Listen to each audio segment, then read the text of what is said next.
এই তোর কি হয়েছে বলতো? সকাল থেকে দেখছি অফ আছিস। আমি প্রেগনেন্ট দেবী। কি? সিরিয়াসলি? এই তুই এই কথাটা কাউকে বলিসনি? এই চুপ চুপ চুপ চুপ কর প্লিজ প্লিজ দেবী, চুপ কর। কেন? তুই হ্যাপি নস? ইটস নট অ্যাবাউট দ্যাট, মানে কিড ইজ টু মাচ। ওটা একটা ফুল টাইম জব, তুই তুই বুঝতে পারছিস? সবে কেরিয়ারটা একটু ওপরে উঠেছে, এরকম সময় বাচ্চা মানে। সৌম্যদা কি বলছে? ও জানে না এখনো। তুই কি বলছিস দি? এই শোন, তোদের সম্পর্কটা মানে এভরিথিং ইজ ফাইন তো?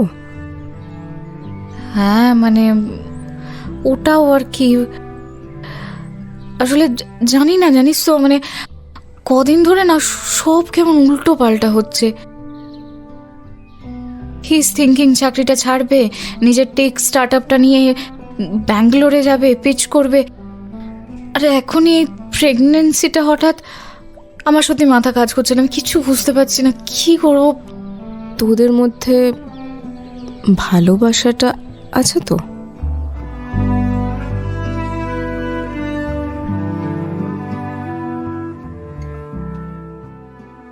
সম্পূর্ণ গল্পটি শুনতে নিচের লিঙ্কে ক্লিক করো আর লাইক, শেয়ার এবং সাবস্ক্রাইব করতে ভুলো না।